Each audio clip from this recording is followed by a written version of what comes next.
be taking questions from the comments down below, but I first just want to ask our lovely cast here, how was it for you on set? And what was your favorite moment, starting with Sid? Favorite moments? Whoa, you guys can hear me fine, right? Yeah. Oh, yeah. Yeah. You guys can hear me fine? Yeah. Okay, perfect. So from the very beginning, my favorite scene was with Camila, the one we did on the table at the dining table. That was pretty cool, and I guess just the whole part, where we're taking direction and everything. It was just it was based off of every person, everyone took direction in a specific way, and it was really cool just working with everyone. It was really fun times. Felt like a little family, actually. Yeah, totally. Pretty great. Yeah, that was an interesting day. How was that for you to film, Paul? I had no sleep that day. I almost fell off 3 chairs, I think. It's okay. That camera was so heavy. It's okay. All right, we're moving on. Actors are talking. I'm not acting. All right. Extra. So aside from Sid, Amal, what was your favorite scene to film? What was your favorite moment on set? Hi, how's everyone doing? I'm sorry if I sound like that. It's like 5:30. I woke up 5:30 in the morning. I'm in India right now, so. Oh wow! Thank you for joining us. Morning. I'm a bit sleepy. So was your favorite scene to film when you were in the bed then and you just had nothing to do? Would be I think the scene in the apartment when after 1 month, when both of them are sitting, Ezra and Prasha, and they're talking their hearts out, being vulnerable in front of each other. I think that was really nice. I liked that scene. Yeah. Awesome. And Somerville, how about you? What was you guys had a very intense scene. Do you want to tell me a bit about that, Somerville and Ebony? Like the death scene? Oh yeah. Is that what you're talking about? Is that what you're referring to? Yeah, I would say that was probably one of my favorite moments on set. Specifically because of how respectful the crew was, coming together on such an emotional piece of the story, and being able to support us to honor that part of the story. So that was a really lovely thing to experience, and that's something that I hold as just a memory that I really, really like from this process. I'd say another favorite memory from set would probably actually be the amount of fight choreography that we did, including the fun that we had when we were doing our rehearsal, even before we got to set. Working with Kara was really fun, and getting to work together to choreograph something that tells a story that's not necessarily word for word written in the script was a pretty cool experience. Yeah, and how was that for you, Ebony? Because little do people know, you had quite a bit of fun with the stunt there. So excited. One of my favorite moments, guys. Come on, it was getting dragged, airlifted. That was a lot of fun. But I think my other favorite part was the death scene, just because of the shift that we got to have in the emotions, and then finally seeing it come out where I died is whoa. What was your reaction to your own death when you saw it? My last gaze, it's I'm oh my god, my last look, and the camera, and then I'm done. Yeah. And you two really had different. Somerville as well, her breakdown, and I got to ride home with her, so I got to feel and see the real emotion in that. Yeah. Oh, that's amazing. And Jade, you spent a long time writing this, even years before we even started filming. How was that process for you from beginning to end? Oh, it's really interesting. A lot of it has changed from its initial concept. I think like, I don't know, it really, how do I say it? It's like really gratifying to see like how much input I can take and to see how it's like evolved into this kind of thing. I'm really glad that the climax was effective. I really loved seeing it come to life. It was just one of the first experience I've had like actually seeing it actually transform into the visual medium. So yeah, I don't really know how to comprehend it very properly, but it is pleasant, incredibly pleasant. I'm very thankful. Oh, that's amazing. Now, we have a few questions here from the comments, which is amazing. So I'm going to start with Mara Baldassi. How did you get the idea from the film? For the film? Oh, what film? This film. Got the spotlight, Jade. Oh my, okay. That's interesting. So I think I was on my way to my summer course and stuff, and I had just this random, really cute meet moment with this person I never met. But I was thinking, like, basically what happened is like, it's funny because basically this film just sprouted from like a time that a guy stepped on my shoe, and then he actually meant to like ask me out. So I was just trying to think like, oh, what if like I think I was talking to I believe it was like my friends who are watching right now, Magdalena, Christian Vargas, who is also part of the shooting. Thank you so much. And yeah, Magdalena and Daniela Serrano.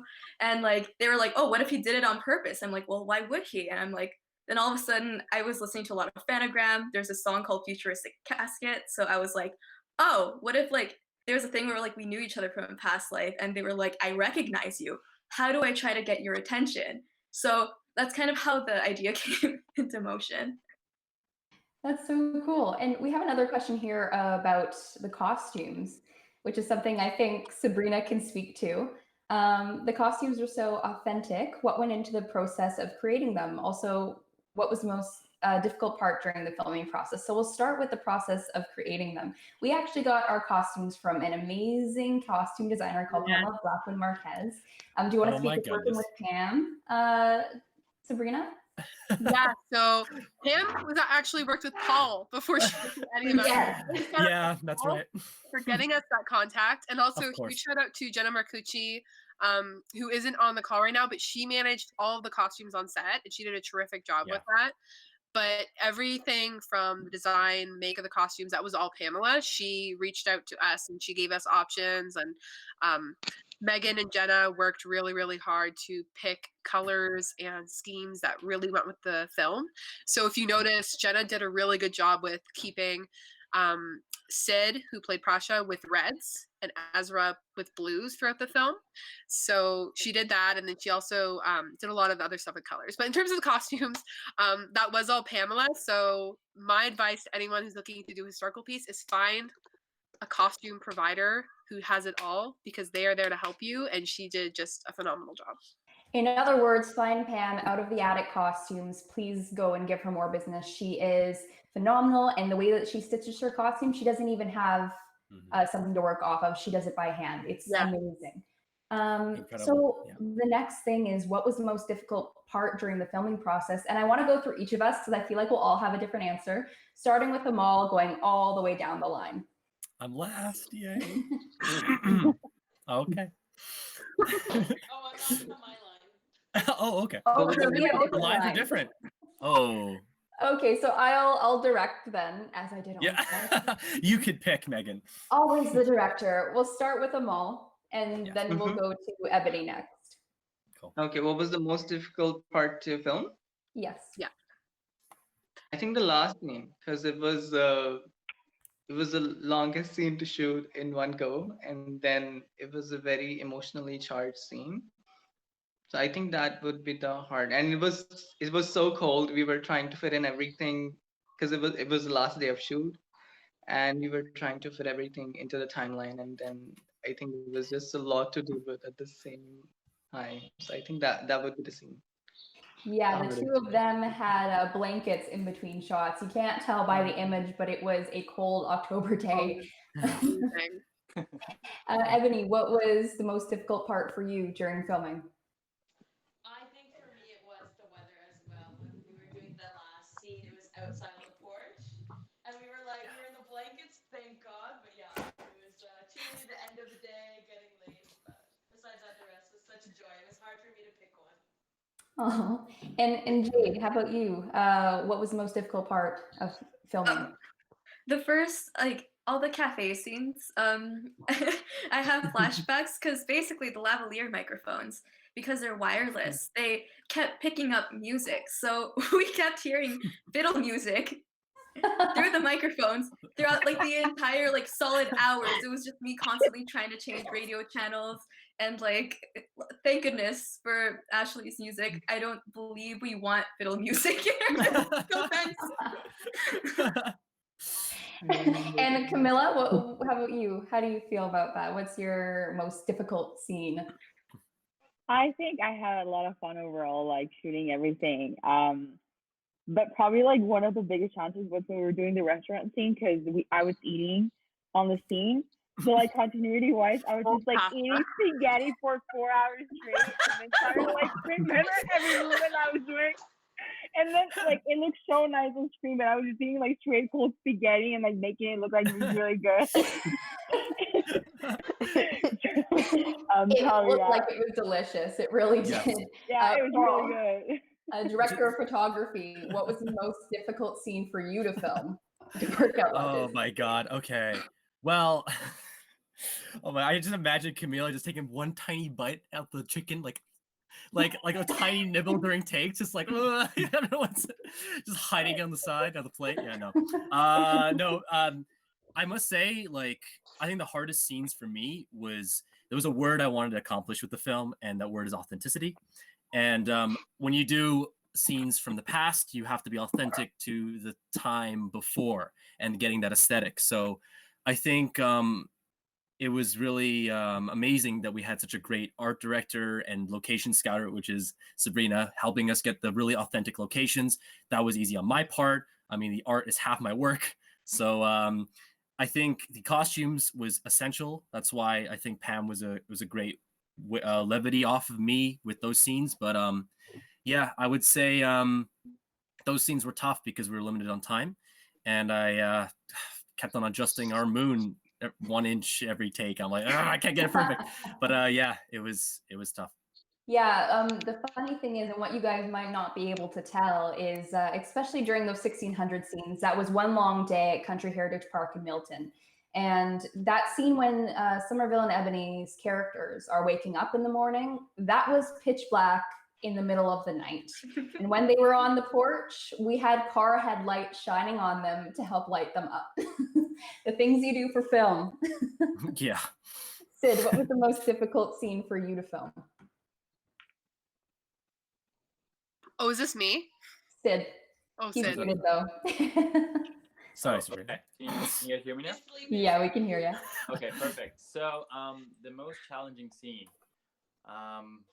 The last one, like Amal said, was quite challenging because it was a little chilly and it was a long scene.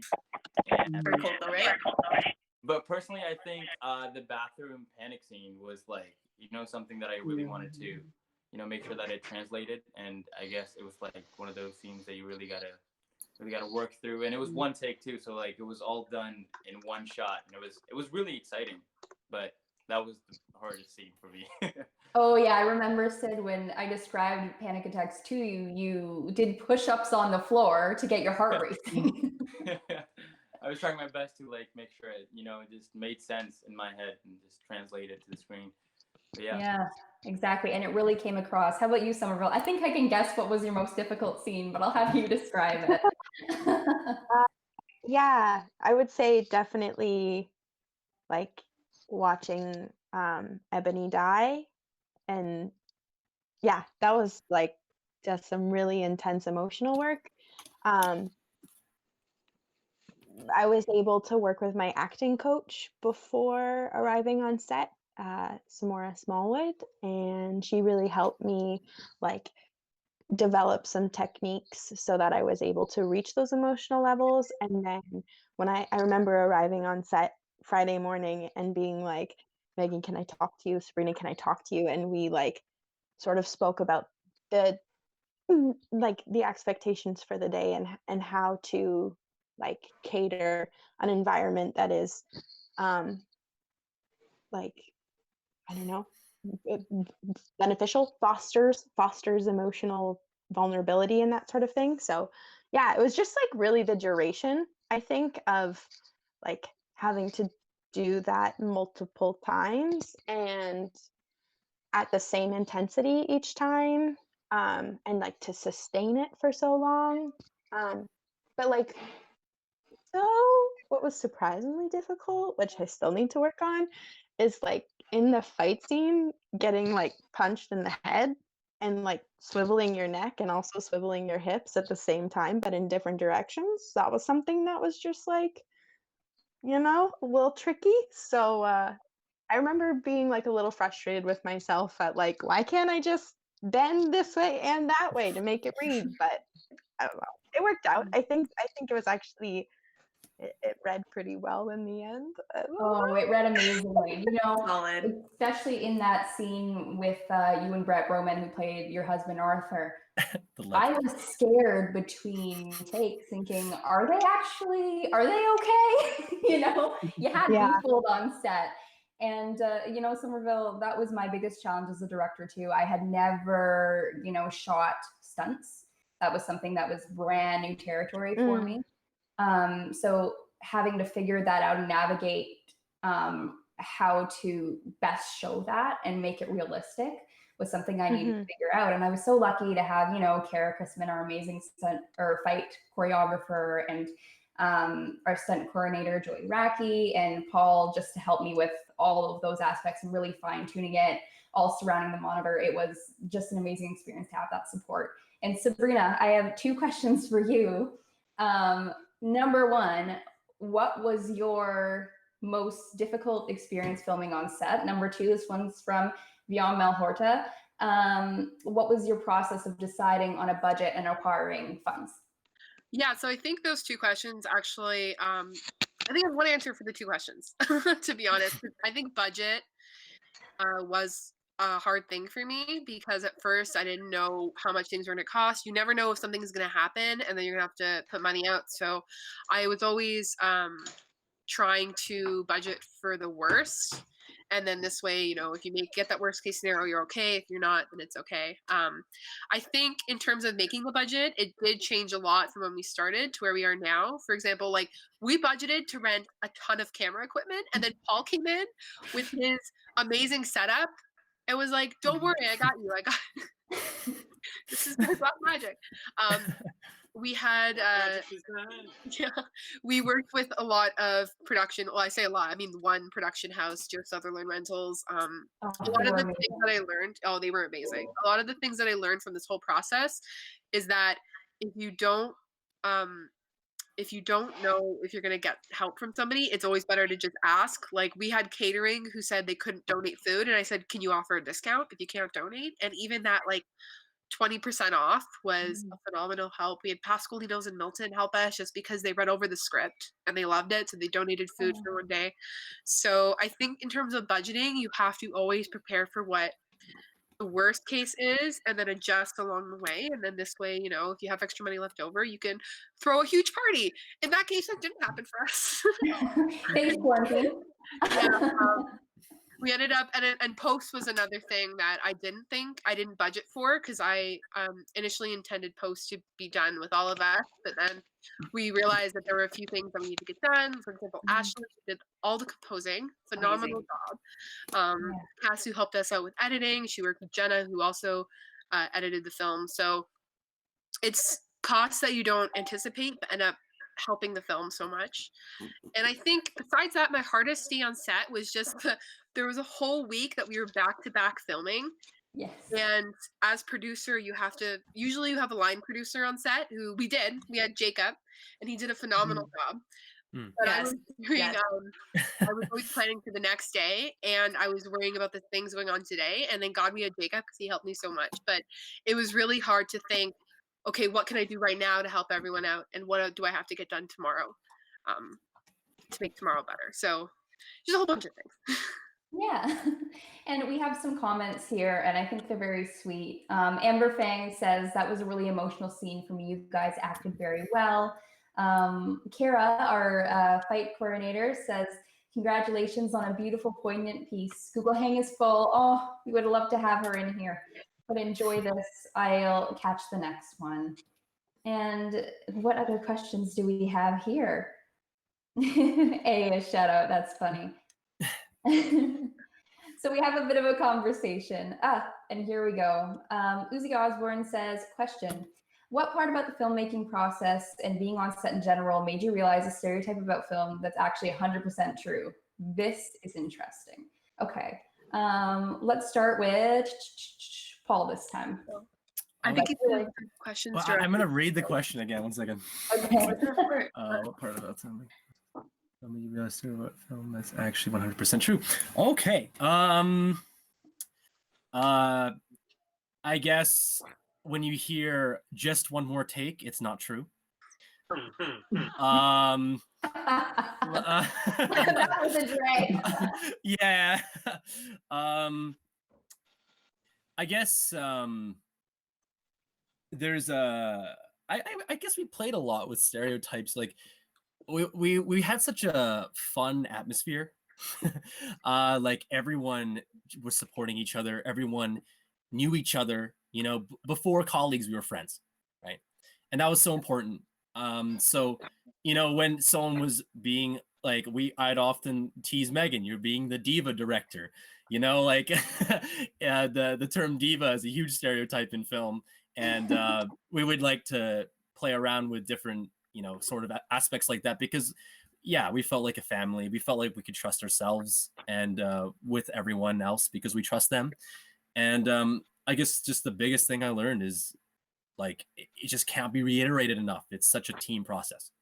Oh, it is entirely. And it was funny as the days went on and as the weeks went on, Paul, you're right, we all became like a little family on set.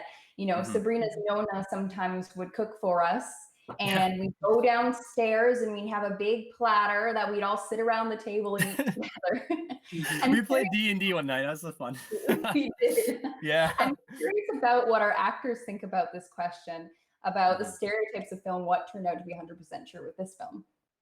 This is something I want to hear from an acting perspective. Anyone jump in? So I think you as the director, personally, you did a really good job when we were working with the chemistry. And I remember you called me and said a day before production, and we were just like, we were developing all these like backstories from the characters that eventually ended up for us becoming friends. So then by the time we arrived at set, we were already friends. And I remember we were on hair and makeup the first day, and we were just like rehearsing the scene, and then we started like joking around with different accents and just like bringing up stories from the characters as if they were us. And we were like, remember that time when we were at your dad's house, and then this thing, and we were just talking from a character perspective, which was so funny. And I think bringing in that friendship on screen was like really real, and we were able to like portray that. So that was very fun, and it felt very real for sure. I'm so glad that worked. Fix it in post thing. Oh boy. Oh my god. Oh god. Lovely. I kept hearing it. I thought I wouldn't hear it as much, but then I heard Paul after every take. Don't worry, we'll fix it in post. Don't expose me like this. And that was amazing, because everything was perfect in the post, and you know, I mean, even though it's a great stereotype, like, oh, okay, we'll fix it in post, but it worked. I mean, it's great. So yeah, that was 100% true. I think my props are hunting me down now. So. And speaking of post, I just want to give quick shout outs.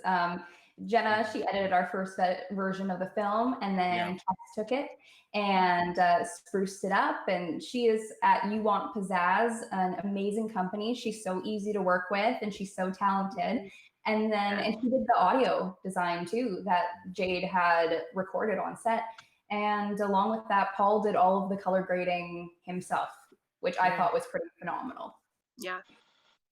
And anyone else want to jump in? Any of our actors? I'm thinking about like that emotional scene again, and then like us having to hold for an airplane. So you're like, that I don't know. I feel like that's the stereotype. You're like super invested in this moment, and then all of a sudden you have to hold in that moment for an unknown extended period of time until you are allowed to continue, and that's pretty funny, I guess. Oh, that was hilarious. I remember you guys were kind of mid-fight or mid, like a tear streaming down your face, and then an airplane would fly over the forest. Oh, You yeah. just have to hold. Yeah. Thank you, Milton. Oh, yes. Thank you, Milton. Anybody else? Another funny moment from that scene too, just to Yeah. lighten the mood. The death was when your husband, he starts swearing in English, like modern day English, and we're like, that's not the right decade. Oh, Anchor. Oh my goodness. Oh, there was one scene. It's tying Ebony to the tree, tying. We had her hold the rope, so she wasn't really being tied. And he goes, fuck. And we all go, Canker. The best part is he went, fuck. So he like halfway said it and realized he fucked up. So then he was like, oh no. Deep inside he knows he was like, He was so angry tying me yeah. up. And then another we're thing like, that I found interesting about that day is the difference between Somerville and Ebony's acting styles. Somerville all day, since the beginning to end, crying, you know, in the zone, all like feeling that emotion. Ebony, she would get into it when the cameras rolled, and she would be just as emotionally invested, and that actually be, okay, let's go again. And I see her laughing with the guys who were dragging her away. And it was so funny. It was just like, oh my god. method versus I can get into it and out of it like this, you know? What are your thoughts on that? Let's get on to Mark. It was just like, it felt like a roller coaster because I was being dragged and I was fighting, and it was like all this adrenaline, and then I was like, ooh, and then all this adrenaline, and I was like, whoa, I'm getting tired. This room going like this. And the fighting. Oh, it was such a fun experience. Let's go through some answers here, and let me see. Yeah, we got a ton of questions for you. I think I got a lot of questions for Jade, actually. Yeah, so here's one from Danny Serrano. How did you pick the time periods to set the story? And would you show or create another story showing the Cold War or Stonehenge? Ooh, this is interesting. Right. Okay, so we kind of like had this concept. We originally had 3 timelines actually. So one of them, it was gonna intercut between the Salem period and like Cold War and modern day, just to kind of see the passage of time, to kind of see how each of the characters kind of evolved in their personalities throughout, as a result of like, well, the heavy experiences they've experienced. I know words. But we had, like, just for the sake of time and cohesion, we decided to go for the very first timeline that they had together, which was why we chose Salem. We thought it was really interesting, like a really good opportunity to kind of showcase the past. But yes, in regards to the Cold War, actually, I have started independently writing my own kind of storyline from what we know in the modern day as like Praj's point of view and who he is and everything.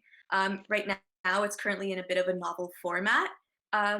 But yes, I'm very excited. It has a lot to do with kind of themes of like World War II and like kind of like the sentiments towards that, as like someone who's like of Chinese descent in there, addressing that, and like people from the different sides of like the war from World War II and how that translates over.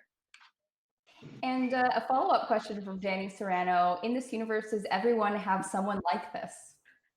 Huh, interesting. Previously, I was playing around with the idea that maybe Camilla character, that was Malika, the best friend of Prasha, is actually an incarnation of one of the people in the Salem period. However, I thought it would be really interesting to have just a few people within that universe to actually experience that. So in a way, like I kind of thought of it like The Crow, if anyone's seen that from like 1993, 1994. Basically, it's like the soul is so like kind of like restless after what's happened in their life that they're brought back again. So this is what's happened for these particular characters. Very cool. Now, this one's from Renata Aguirre. What were all of your guys' feelings on the first day of shooting? I would say I was very nervous, very excited. It was a little bit chaotic because we had an amazing location, but had to get through several scenes. There was one that was actually cut. Our first day was at the cafe location. And going through that and having that hard out and trying to get the best performances possible, and working with Cinda Mall, it was insane trying to move that forward on time. And working with getting everyone in hair and makeup, Ebony was in that scene. Everyone, it ended up being great, but it was a whole new experience to deal with. Anyone else want to jump in on that one? Yeah.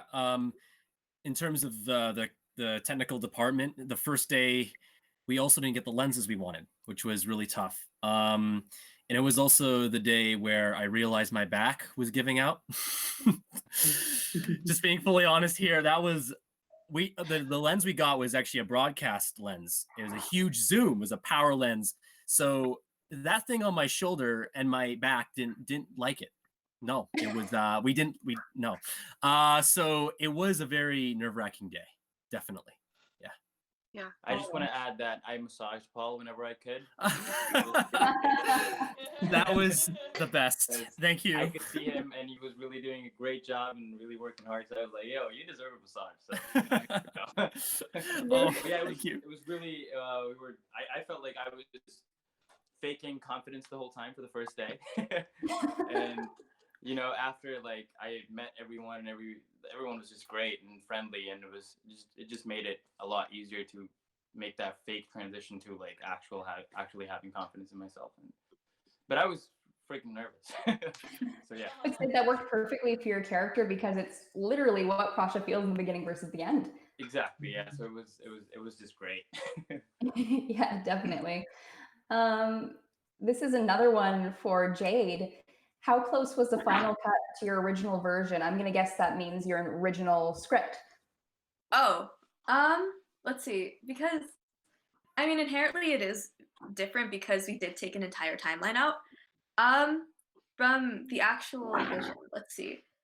I think it's been pretty like I don't know how to properly articulate it. I apologize. Like the feeling and everything there, I think the essence and the soul of it was like very much spot on. However, like the aesthetics and everything, I guess, because I really like the idea of having everyone else kind of take it into the art director's hands, the director's hands, have their vision and everything. So with that, a lot of the visual aspects of it has changed. But I guess, how do I say it? To actually see it in its final product is very interesting because I would have never thought of it otherwise. And yeah, it's great. That's so cool. And this is for our actors. Was it really hard to get into character? That's from Daniela. Anybody can jump in, whoever feels like answering first.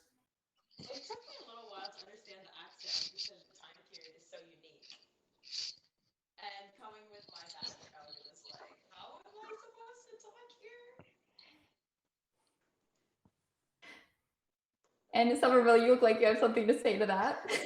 Oh, no, okay, I'm good. I can skip over that. You'd skip over that one? Okay, sorry? It was just that was probably the most challenging part for me. Yeah, I think what was the question again? How do you get into character? Was it really hard to get into your character? No, I don't think it was really hard. There's just like a lot of prep work that goes into creating or embodying, I guess, any character. But like if you do all of that prep work, then I feel like yeah, it comes. And like honestly, having the costume was so amazing. Like I wore a corset underneath mine to like help with my color, and there were just like a whole bunch of different things that we were doing on set that made it feel very immersive. So yeah. Yeah, that's amazing. And how about you, Sid and Amal? How you guys had a more modern day scenes than these two girls. So how was it for you getting into character? Was it hard or was it easy? I'm gonna go first, Amal. Okay, go ahead. But I want to say like with the writing and the directing, I guess it just made it really easy for me.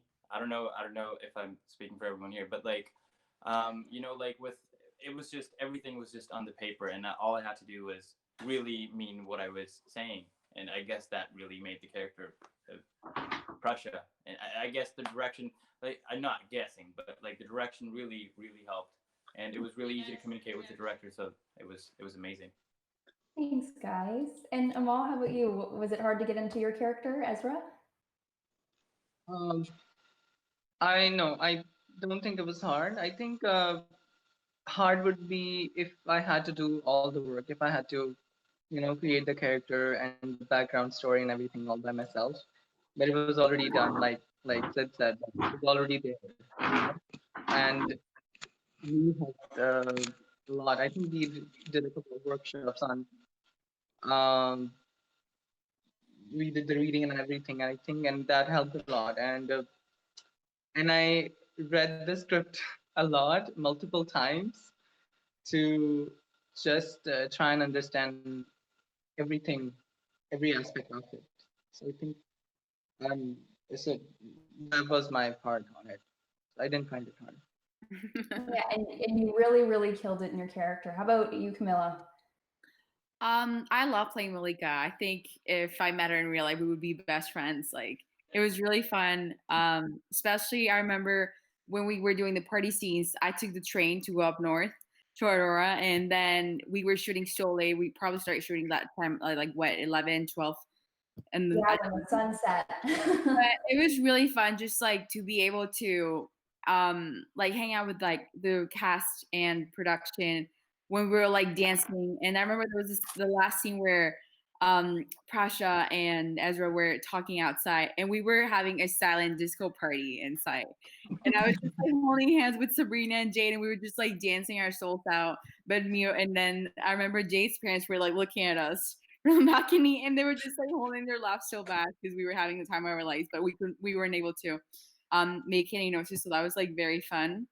But yeah, I think everyone was like able to get along pretty well with each other, and we had like such amazing crew, and like you were so good at directing, we were able to like portray all the meanings in a very accurate way. So I found it really fun. I didn't have any limitations playing Malika. Oh, that's great. And you know what? This is a great follow-up question for you from Sophia Bercio. In the party scene, were you guys actually like drunk? Oh, that was my question for only Camilla. That was my question for only Camilla. Yeah. Yes, exactly. You did a really good job. Did you have anything to drink beforehand? I think I had like 5 muffins before. I really bad sugar. Muffins. And I remember Sid was like, okay, let's just sing together to like warm up. And then he started playing Drake, and I was like, this is my jam. This is my jam. So we just started singing, and I guess that kind of like got me in the party. But it was just really fun. Just like being able to lose yourself up and dance with everyone else. But no, we were not drunk. We didn't have a single sip of alcohol that day. It was just pure acting. And thank you to all of our background performers there too. You guys did a phenomenal job. Sabrina was actually one of our background performers, and it was fun to see her dancing across the screen. How was that, Sabrina? It was good. It was really good. It was fun. Your 2 minutes of fame. My 2 minutes of fame, as Spencer explains. Sad my scene got cut, but it's okay. That's show business. She did a little dance across the door like this. I really enjoyed it from behind the monitor. This is a question for me. Sorry to cut in, Megan. I'm just going to introduce, we have our tech lead, Jen, coming in. I'm going to hop onto the host server. And I think we also missed a question for Jade. Oh, yes. Where's that? And it was asking her about her writing process. So it was, what was your writing process like? Do you like to make notes before starting the script? And do you know how it's going to end when you started typing? Right. The drafts. So yes. For me, the way that I kind of did it, I kind of just wanted to go a little bit more freeform to start. So usually there's like things where you start with like beat sheets where you talk about every single little moment that goes on. For me, I kind of just wrote like just a bunch of paragraphs of like kind of how I saw it in my head and start to workshop from there. And I always know how it's going to end. And so a lot of it is like I'm kind of okay with little gaps in between because then I like kind of jigsaw puzzle or like kind of like a slide puzzle really to see how it all slides into place. Yeah. Yeah, and I remember, Jade, when you were writing the script, you had tried many different ways of trying to put the timelines together and have it flow, and I think it ended up being really powerful. Thank you. Yes. Yeah. It's been a time. This one's from Viong for me. Your biggest lesson from this film, and what would you change if you could do it all over again? Ooh, that's a tough one. I think my biggest lesson would definitely be directing a period piece. It was definitely a different style of directing, as well as stunts. Those were completely new things for me, trying to figure out what accents do we have? How do we practice those? What references do we send? How do we talk about, these scenes? What do we do with people's comfort levels with intimacy, right? What do we do with people's comfort levels with nudity? How do we make sure everyone is safe during a stunt? These were huge lessons that I learned and I will take away. And I'm so happy that I did. What would I change if I could do it all over again? Probably the cafe scene.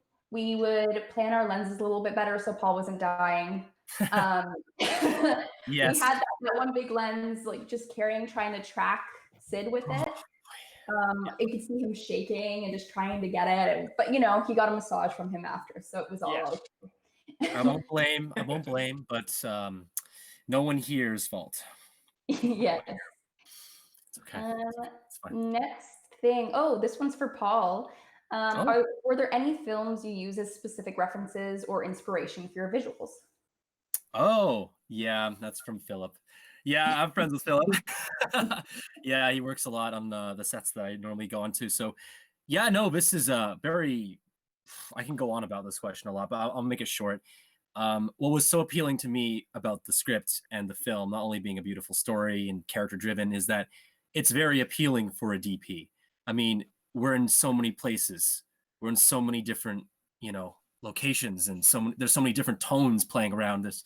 It's like it's like a paradise. You can go one way with the lighting, and it'll give off the creepy tones, like with Brett in the scene in the little hut, or you can go like lower contrast to more like popping, colorful look. And we weren't afraid of color, so we definitely. I was referenced a lot from Handmaid's Tale, which I haven't actually watched. But I know Megan loves the show, so I was referenced a lot. And I told Paul, you have a 28mm vintage Russian lens. Let's use that on Sid and Somerville only. That's going to be their lens to show their perspective. That was a handmade yeah, and I think Mr. Robot also had that particular lens for one character that we always tend to do. And 28 was such an interesting focal length. It has like this minimal distortion that always something is wrong's happening with the main character. We're always getting the head of the character, so that was very important to us. Almost at a certain point, the crew can debate that we were obsessed with it, but I think we had a good balance. We definitely played around with aesthetic, and that's one of the amazing things about this. I got to play with so many different lights and tones. And shout out to Jennifer for killing it. Yeah, I just want to jump in like real quick. For the second party scene that we had, Megan approached me and she said, "Jen, I want you to make this red like 2001: A Space Odyssey." And I said, "I got you, girl." So I got all the red gels out. Yeah, If anyone knows about that. So Paul and I had a lot of fun with that scene. So yeah, no, big shout out to Paul and Meg for helping make my job easier and also making the thing look really great. And Jen, shout out to you for making the lighting absolutely amazing. We actually have a question for you and Paul. Several of the scenes were very dramatically lit with glancing, highlighting from behind with kind of a glowing, radiant light. Was that entirely deliberate? This one's from Robert. I want to hear both of your thoughts on this. Lowell's. Yeah. There's these little tiny lights, and I brought them onto set. They're tungsten, they're very small, and they are absolutely beautiful on skin, and they reflect a lot of light into the background and help fill it out. Yeah. Paul wasn't 100% sold on it when I first told him about it, but I set it up and I put an umbrella on it, and I think I've made a new fan to the Lowell light kit. I love it. I love the Lowells. It burnt my muslin, but I'll get over it. It's okay. It's okay. No, that's really, see, because the film has this really kind of otherworldly feeling to it. We felt like we didn't want to take away any sort of characteristic of the lenses we used. So we didn't use the matte box on all occasions because we wanted the characteristics to spill. We wanted it to feel a little noticeable, right? We never wanted things to be too real because I don't think the film's nature is. So that's why we always had the rim light. You know, every scene has the actors lit from the back, almost like they glow and they really separate themselves from the foreground and the back. It's very important for us. But our main keys were always soft because we wanted it to be very pleasing. And so we bounced off muslin and we used the Lowell umbrellas. Yeah, and you guys use a lot of glimmer glass too when we had the chance to really get that glow around Ebony and Amal as the love interest, to kind of view them through that lens as the love of their life. Jade, this question's for you from Lena Moen. How long did it take to complete writing the script, and how do you stay motivated, and where did you draw your inspiration? Okay, yeah, shout out to Lena. Very close friend of mine. Actually, a lot of the inspiration for the just the background for the main character, Prasha, actually, as a fun fact.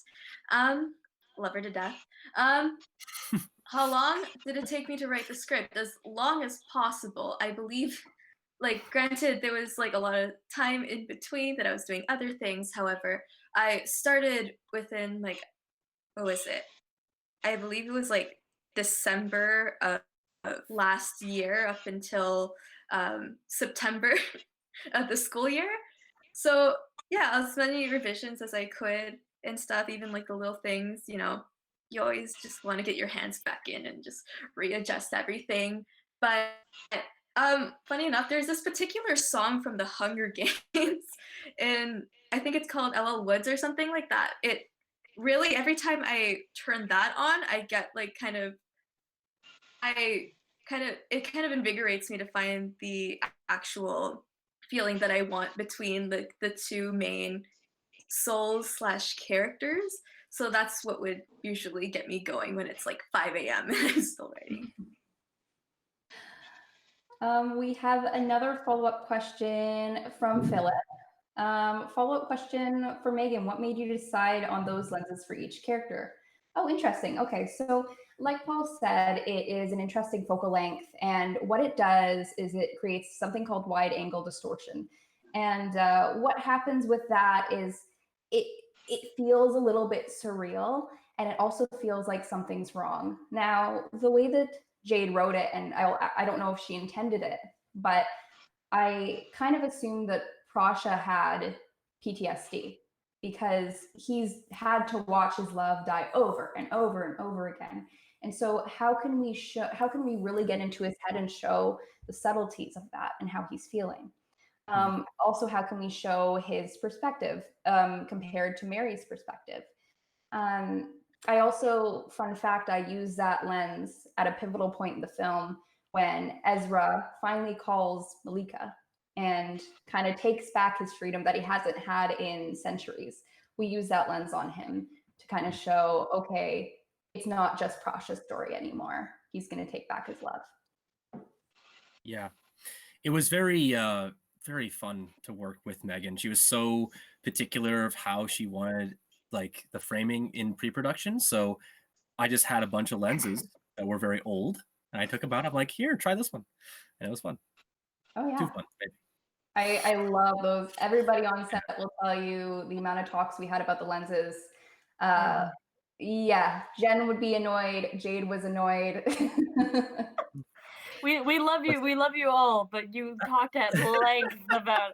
It became an insider joke, but no, your lens choice, as much as it pained us, it showed in the end, and we all appreciate that now. Maybe not on set. Yeah, maybe it was just a subtle flex to my collection. Yeah. I'm gonna dip out. I'm gonna let Jenna come on because Jenna was our art director and she did an amazing job. I'll leave the rest of you guys. Jenna will be on. All right, amazing. All right. Thanks, Gatha. Oh, this is a really interesting question for all of us, and I think it'll go between the actors and the crew. From Elsa Garcia, how was the casting process? You know, I want to see it from the actor's perspective. So let's start with you guys. Anybody jump in there?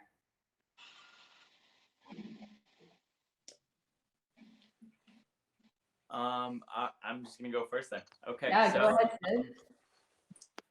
It was really fun when I got the audition, and we had a chemistry read right after, which I was not expecting, but I guess that really helped a lot with, you know, getting familiar with Malika, because we met just once before, and we're like best friends now. So right, I guess.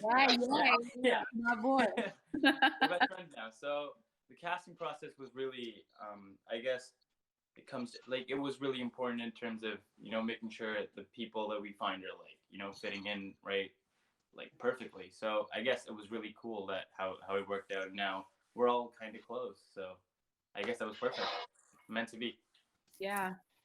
Yeah, I remember that was the first time I've ever done a chemistry read, and I just thought it was gonna be like, okay, let's do the scene and then I'll see if you guys have chemistry. And then Megan went straight to like, let's develop a background story. What was your first memory together? And we would just like come up with these crazy ideas. And then, you know, like as I already mentioned, the next day we would be like, yo, remember when this happened? So then even when we were doing ADR, I remember I was like recording the phone calls with Prasha, and I just felt the support as a friend, you know, like he's going through something really important. He probably has PTSD from all these things he's been telling me. So how can I be there for him, even if I'm not physically there? Yeah. But it was really fun. That's great. And Somerville, Ebony, and Amal, how was the casting process for you? Should I go first? Sure, jump in. Okay, so I think on the I didn't audition on the day I was supposed to audition because I was shooting for another project. But then you were kind enough to allow me to audition the next day. And then I think you were having a chemistry reads on the day before, but there was no one with me, so I just had to go like that. And I was late to the audition. And I didn't know what to expect, and then it happened. And then you said, okay, we're gonna tell you in 2 to 3 weeks. And then by the time I got home, I already had an email that, okay, we would like to have you on. But I'm like, is this really happening? Is this okay? Is this true, or are you joking? But then, and after that, I think we had the table read, and then I hadn't met anyone before, right? And I think I didn't know what to expect. So being there, not acting and just talking. I think that helped a lot. Just to understand the other person and what to expect. So I think cool. Well, actually, you came on time on Ryerson time. That's right. Yeah. So there you go. Ryerson time. It's a thing. Inside And how about Somerville and Ebony? How was the casting process for the two of you? Oh, I think it was hilarious for me because it's kind of similar to the film, actually.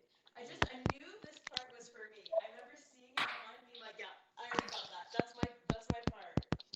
And then I was just getting home from work, and the same day as the audition, and we got the addresses mixed up, Megan and I. So I was like running around the city as fast as I could on the other side to get to the audition. And so it kind of like built me up for the scene, the dragging scene, because I think that was actually a small part of that scene. So I was already like hyped up, running around to get to it. And I already knew from that first audition that you guys were gonna make an amazing, fun crew. And I left feeling so good. I was like, oh, like on a high, and I was like, yes, this is gonna be so much fun.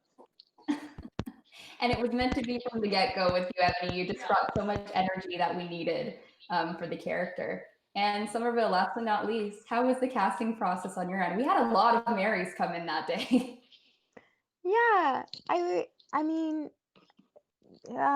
good. Like, I think the coolest part about this audition experience in particular was actually the space that you hosted it in. Like, oftentimes going to casting can feel very like intimidating or daunting. But correct me if I'm wrong, but the building's called the 519. Yes, the 519. Yeah, it was just like such a welcoming space, and for like you could tell that it was very community oriented. And then when you walk in, it's like all very, bright windows and like lots of sunlight and artistic like art all over the walls. And then the three of you were so welcoming. So I felt very like any anxieties that I had were like comforted, I guess, by all of that. And I like, no, yeah, it was just a great experience. Yeah, and you guys, you all blew me away. As a director, just being able to work with all of you, I could see just how committed you were to the role and how talented you were. And from the minute I saw you in the room, all of you, or in the case of Camilla, the demo reel, I had worked with her before. I knew I need to work with them. I need to have them on film, and I'm so glad that we had the chance to work together. Jenna's here now, and I want to ask you a question and bring it back from before. There's a question about costumes, and you had a really interesting process in planning the colors for the past and present versions of Sasha and Ezra. So do you want to talk a little bit about that? Yeah. Hi, sure. So I'd seen a couple different movies. Like this wasn't the most original idea, but it's art, nothing original in art anymore. But I always like in movies when characters have a very good signifier. It's just a nice, easy way to kind of keep track of the character, keep track of what's involved with them. And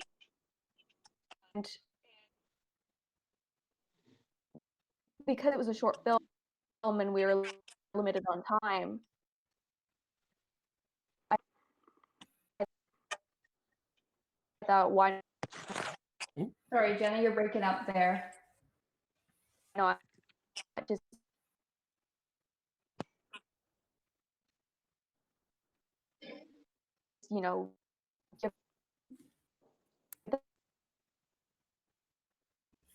Uh-oh. Sorry, Jenna, you're still breaking up, so we can't quite hear you.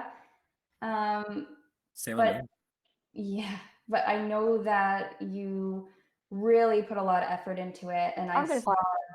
Oh, there you are. Oh, what did you miss? Oh, nope, you're still cutting out. I know you put a lot of effort into the What did color. you miss? Oh, we missed, you were just talking about going into the process.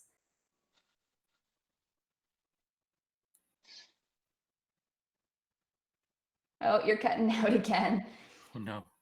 It's okay, but you know, I can tell everyone from someone working with Jenna, she had really gone, you know, thought deeply into these colors, and she had always planned. Oh, what did you miss? Oh, are you back?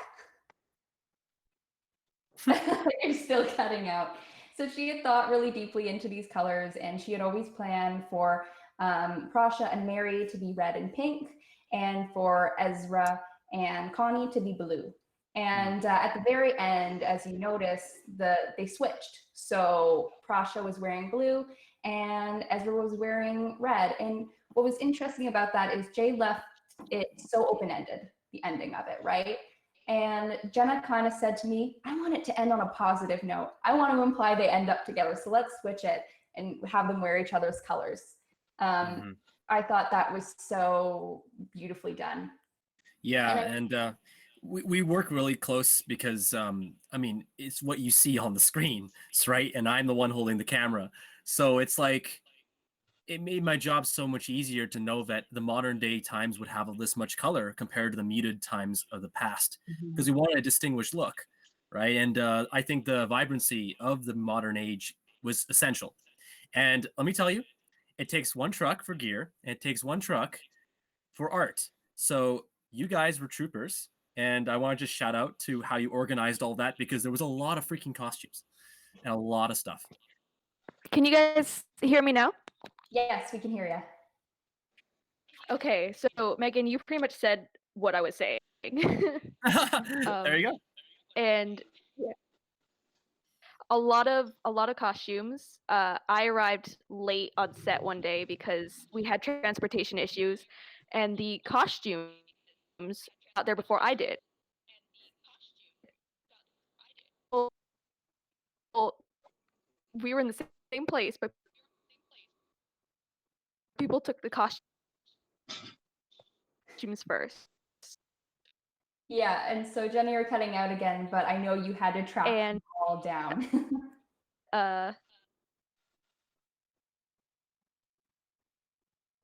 Sorry, Jenna, you're cutting out again. So I think we'll have to move on, but I'm sure that. All right, I'll just comments. I'll go so Jen can come back. Sorry. Yeah, it's okay. This is another question, last question from Vyom for Sid. What is your prep process, and what do you think is a good idea for actors to be involved? And do you think it's a good idea for actors to be involved early in the writing process?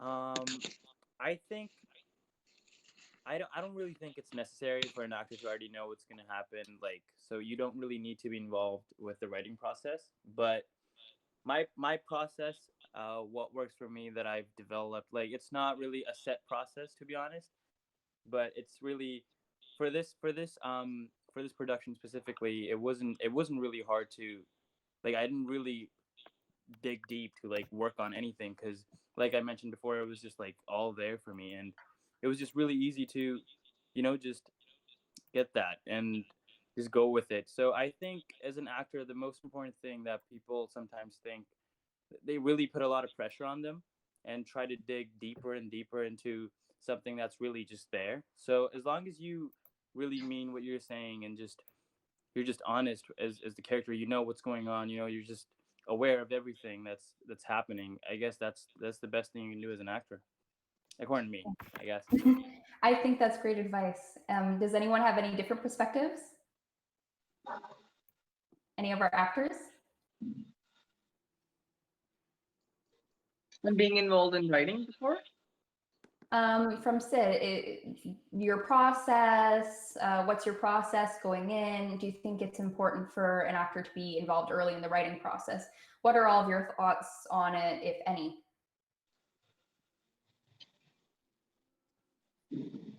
I think he said pretty much it.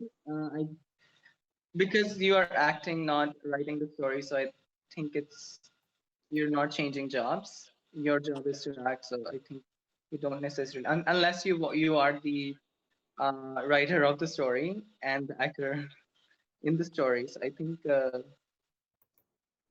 that would make more sense. But I think it also depends upon the creators. If say per se your director wants you to be involved before in the writing, because that's their process. And I think then that would be the way to go. That's great. I remember when I got the script for the first time, and I was like, I thought Jade was an experienced writer because it was just so brilliant. And I was like, there's no way a student wrote this thing. And then Megan was like, no, yeah, she's in class with me. And I was like, what? I just found it so brilliant. And then the way that she describes some like clues and details just within like the words that we say, even on like on the phone scenes or like on the period scenes, like all of them, they just made it like a perfect puzzle. That at the end you're like, okay, I know what this is about. And I think it's brilliant that she's just like mentioning all these issues that they're still like kind of like taboo in some parts of the world, and we have to start speaking about them. We have to like start standing up for our friends, for our loved ones who are dealing with this like situation. And just like the fact that she opened up the discussion, and like she started like a way of us to like have the conversation in such a loving way was amazing. And I just like respect her and admire her so much for that. Thank Yeah, you really so well much. done, Jade. Thank you. Thank you. Yeah, anyone else want to comment on their acting process versus Sid's? Do they feel the same way? Do they feel differently? Well, I think it takes a whole army to come up with a film, and we all have our own role in the creation of it. And in some ways, we are a writer. I mean, we don't write the words, but we bring like our own energy and our own experience of how we interpret it. So then that makes it the whole piece. Yeah, it takes a village to raise a child, basically. And I think, Jade, she initially brought this concept to us, but the amazing thing about Jade is that she's so receptive to other people coming in and suggesting ideas. Like, I did a bit of the research just for time periods and stuff like that, but we discussed all this stuff, and then Megan, Jade, and I discussed accents because of like specific historical stuff, and it was hilarious. But the amount that every single person had a bit of their input into the script, I think really helped make it better for everyone involved. Because we love you, Jade, and your script and your receptiveness, because you took all of us throwing everything at you and put it into a script that we all connected with.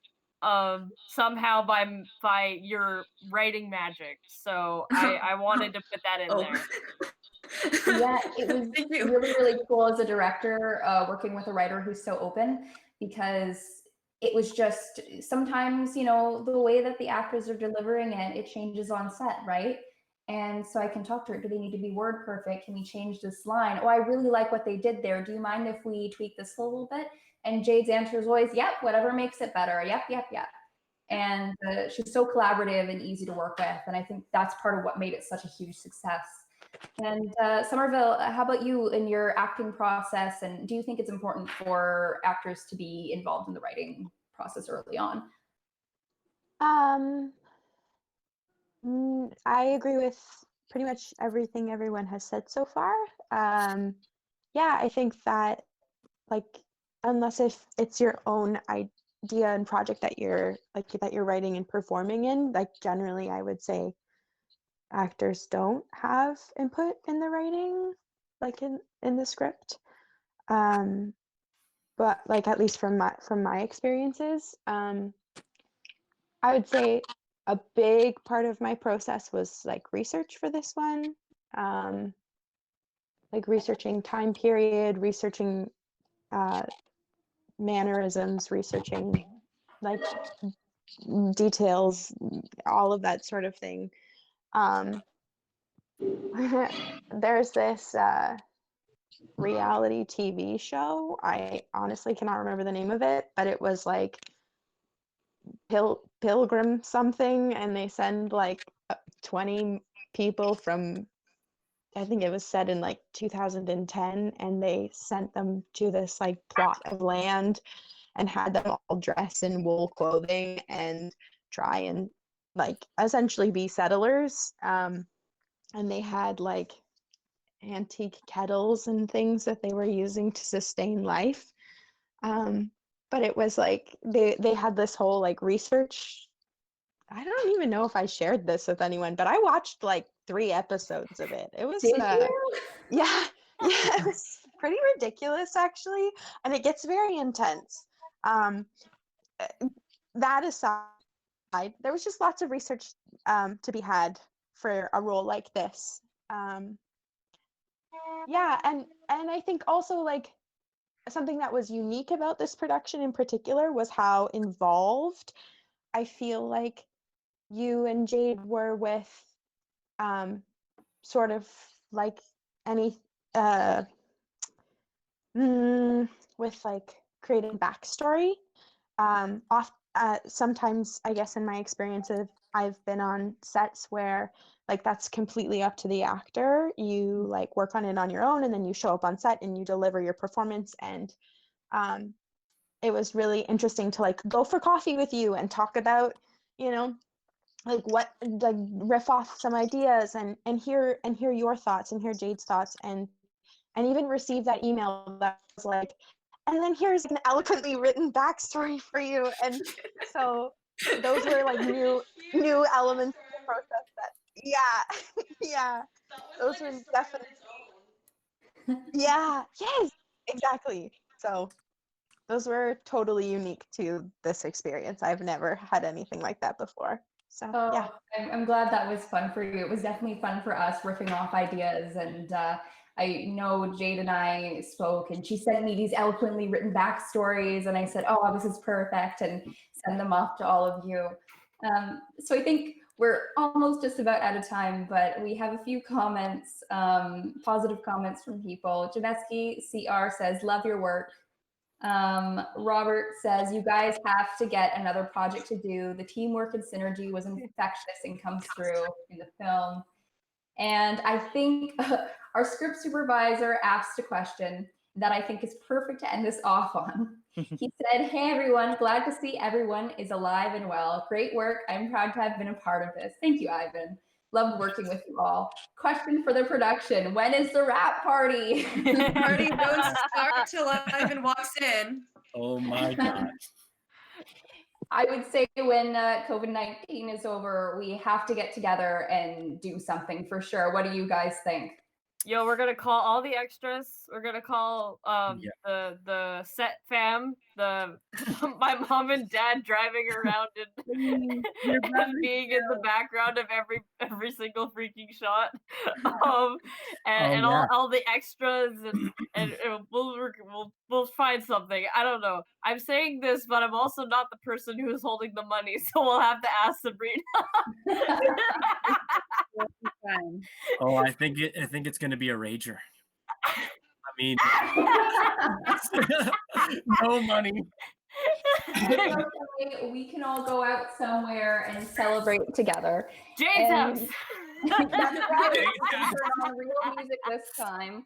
We can really have drinks. Milo doesn't have to pretend to be drunk. Yeah. So before we go, thank you so much for joining us, everybody, on this live stream tonight. Thank you. Thank you so much. Yeah, that was so fun. And before we go, does anybody have any last comments they'd like to add just to our viewers? Anything you'd like to say to them? Oh my God, Rick's on there!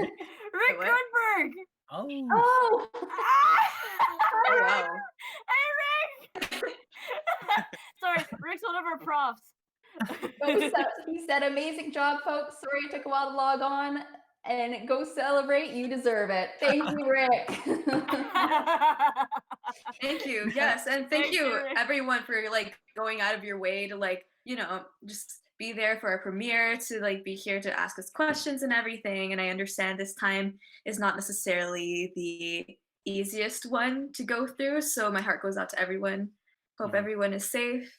Yeah, my heart goes out to you. Thank you so much. Thank you for spending a little time with us today. and watching our movie that we worked on for so long. It means the world to us and more that you took the time out of your day to sit down and just communicate with us and share your experiences with the film. It means so much. It was an unorthodox premiere, but hey, you know what? It works. Yeah. And listen, we didn't talk about post for a reason. Okay, like listen, jumping the hard drives to houses was so hard. Oh, Megan knows. It's okay. Oh, I I think know. Kes knows the most. Kes. I was the middleman. Thank you, Kes. You are amazing. Oh, We love thank you. Okay. Oh, All right. Any last words from any of our talent? I just want to say it was really fun working with you guys, and I hope we get to do something similar, or I don't know, just some projects so that we can work together again. And I just want to thank everyone from the makeup to production, post-production, everyone who was involved with the project. It was really a fun time working with everyone. Yeah. Oh, thank you. Thank you. Thank you so much. That's why he's in front of the camera, you know? So I want to meet my friends who are watching this from Mexico. All those 4,000 kilometers away, they are all telling me, they're all texting me right now. They're like, we loved it. They fell in love with everyone. So I just want to thank my friends who were supporting us. Amazing. Thank you. Yeah, thank you. Any shout outs from Somerville, Ebony, Paul, and Jen? I agree with Sid. We have to do something. It was just so. I just don't want to. Much fun.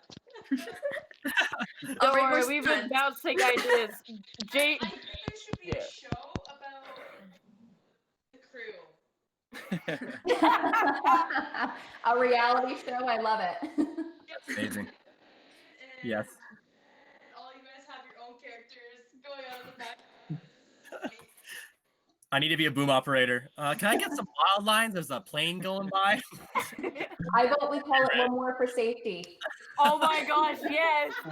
You heard it here first, folks. One more for safety, reality TV. And any last word to our audience, Amal, Somerville, Paul? Just really quick, because I like just saying that hair and makeup were like amazing. I don't think we talked about them much, but like Andrea, like that blood, all that kind of stuff. So yeah, the birthmark, everything. So so and taking the birthmark off also. Yes, that was a challenge. Yeah, thank you, Andrea Espinoza, Ruben Branco, for that. You were amazing. And thank you, everybody, for joining us on the live stream tonight and for watching our film. We really appreciate it. And until we meet again. Yeah, when do we meet again? Megan, ending on the jokes. We hope that you have a chance to share it with your friends and family. And we are hoping to submit to festivals soon. Yeah, spread it around. We love having you guys here. Megan, big shout out to Megan for being a great director. Yes, big time. Yeah. We don't give her enough love. She assembled the dream team. She went after everybody. She was like a poacher. I was a vulture, kind of swarming, seeing what everyone was doing in all times. And Sabrina, you were my rock, I have to say. My secret producer. Yeah, everything was perfectly on time, which is crazy that happened. So yeah, that was big shout out to Sabrina, I guess. It was not an accident. Yeah. Well, everybody, we hope we have a great night, and thank you for joining us on our When We Meet Again Q&A. Bye. Bye, guys. Stay healthy. Stay healthy and well.